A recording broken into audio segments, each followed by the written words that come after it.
नमस्कार दोस्तों, मेरा नाम है अंकित विश्वकर्मा और आप देख रहे हैं हमारा यूट्यूब चैनल विधि दर्पण। आज हम आपको बताने वाले हैं चोट के बारे में। चोट कितने प्रकार की होती है, कौन से ऑब्जेक्ट के मारने बाद किस तरीके की चोट आती है, आज हम उसको बताने वाले हैं। क्योंकि जो फौजदारी मामले होते हैं, फौजदारी मामले में चोट बहुत अहम मायने रखते हैं। सपोज दैट आपका किसी व्यक्ति के साथ कोई विवाद हुआ, विवाद के बाद झगड़ा हुआ, झगड़ा के बाद मारपीट हो गई जिसमें आपको चोटें आई। चोटें आने के बाद आप उसके खिलाफ गए पुलिस थाने एफआईआर दर्ज करवाने के लिए। तो सबसे पहले तो पुलिस आपका मेडिकल करवाएगी। मेडिकल करवाने के बाद वापस एफआईआर लिखेगी। जब एफआईआर लिख जाएगा तो आप कोर्ट जाएंगे। कोर्ट जाने के बाद न्याय की गुहार करने के लिए, कोर्ट में न्याय की गुहार करने के लिए आप कोर्ट जाएंगे, जिसके लिए एक आप अधिवक्ता भी रखेंगे। जो अधिवक्ता होगा वो न्यायालय के सामने आपकी बातों को रख सकेगा, जिससे आपको न्याय प्राप्त हो सकेगा, आपको जस्टिस प्राप्त होगा और जितने भी अक्यूज्ड होंगे उनको सज़ा मिलेगी। क्योंकि जब एक अधिवक्ता चोटों के बारे में अच्छी जानकारी रखता है तो वह उसे अच्छे से डिफाइन कर पाएगा। क्योंकि जो पुलिस द्वारा बरामद हथियार होते हैं तो कोर्ट के सामने ये अच्छे से डिफाइन कर पाएगा कि सर ये वही हथियार है जिससे हमारे क्लाइंट को मारा गया है, जिससे ये चोटें आई हैं। तो एक लॉ स्टूडेंट होने के नाते आपको भी ये ध्यान देना चाहिए कि चोट कितने प्रकार की होती है, चोट कैसे होती है और कौन से ऑब्जेक्ट के मारने के बाद किस तरीके की चोट आती है। तो आइए जानते हैं चोट क्या होती है। सबसे पहले हम जानेंगे चोट क्या होती है। चोट जीवित शरीर को किसी भी तरीके से नुकसान चोट कहलाता है। इंजरी को भारतीय दंड संहिता 1860 की धारा 44 में भी डिफाइन किया गया है। The word injury denotes any harm whatever illegally caused to any person in body, mind, reputation और प्रॉपर्टी। इसका मतलब हो गया किसी भी व्यक्ति को शरीर, मन, प्रतिष्ठा या संपत्ति में किसी भी वजह से अवैध रूप से किया गया नुकसान चोट कहलाता है। ठीक है।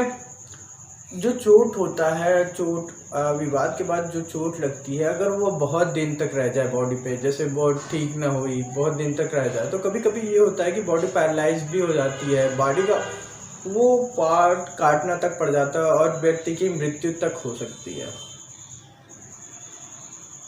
तो आइए जानते हैं चोट कितने प्रकार की होती है। हमने चोट को पांच पार्ट में बांटा हुआ है। सबसे पहला पार्ट होता है ब्लंट ऑब्जेक्ट इंजरी।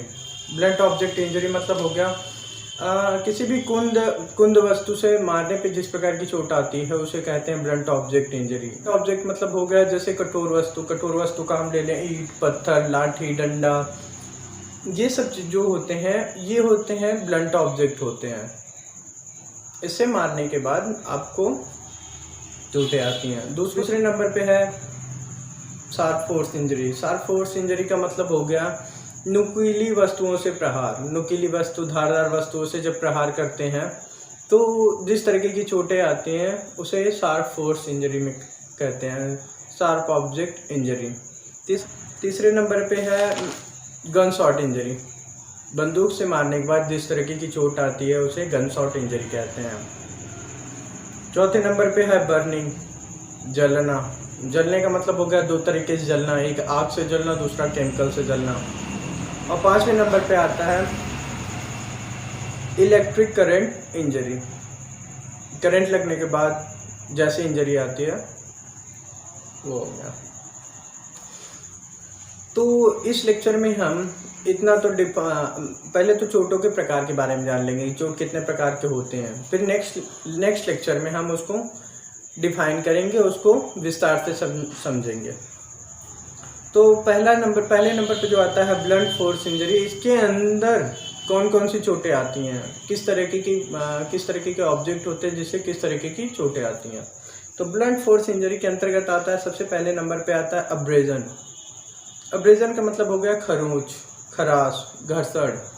अब्रेजन ऐसे चीज़ है जैसे आप कभी कभी होता है गाड़ी से जा रहे और गिर गया तो जिस तरीके की चोट आती है उसे हम अब्रेजन, खराश कहते हैं।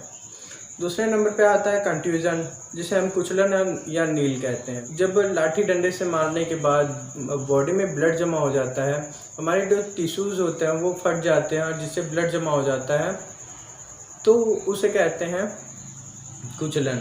और तीसरे पे होता है लेसरेशन। लेसरेशन क्या हो गया? फंगू बनना, छेदन, फटन। लेसरेशन का मतलब हो गया कि ऐसा चीज़ से मार दे जिससे आपके बॉडी में कोई हथियार हो जो धंस जाए, छेद कर दे। चौथे नंबर पे आता है फ्रैक्चर। फ्रैक्चर मतलब हो गया हड्डी का टूटना, किसी ऐसे हथियार से मार दिया जिससे आपकी हड्डी टूट गई। ये आता है ब्लंट ऑब्जेक्ट इंजरी के अंतर्गत, अब्रेजन, कंट्यूजन, लेसरेशन और फ्रैक्चर। दूसरे नंबर पे आता है sharp force injury. Sharp force injury का मतलब हो गया धारदार हथियार से।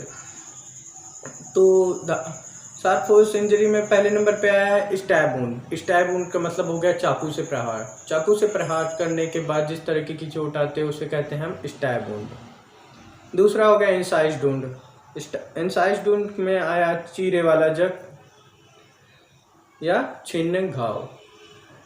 इसके बाद आता है chop wound. Chop wound, chop कर देना, काट देना, जैसे हो गया। इसके अंतर्गत आया जिस तरीके की चोट आती है, जैसे कुल्हाड़ी से मारने के बाद जिस तरीके से चोट आई, फरसा से मारने के बाद, ये सब चॉप वुंड के अंतर्गत आते हैं। और चौथे नंबर पे होता है पेनेट्रेटिंग। इसके बाद आता है गन शॉट इंजरी। बंदूक से मारने के बाद जिस तरीके की चोट आते हैं, बंदूक से मारने के बाद चोट आती है entrance wound, contact shot, close shot, near shot, ठीक, मार्जिनल अब्रेजन।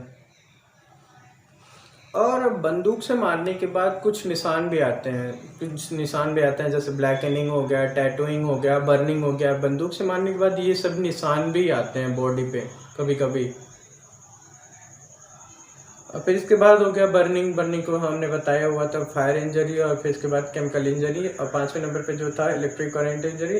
इसमें तो करंट से लगने के बाद जो चोट आती है, करंट लगने के बाद आग लग जाती है जिससे चोट आती है, ये होती है करंट इंजरी। तो प्लीज़ अगर वीडियो अच्छा लगे तो हमारे चैनल को लाइक कीजिए और सब्सक्राइब कीजिए और साथ ही साथ शेयर करते रहिए। Thank you.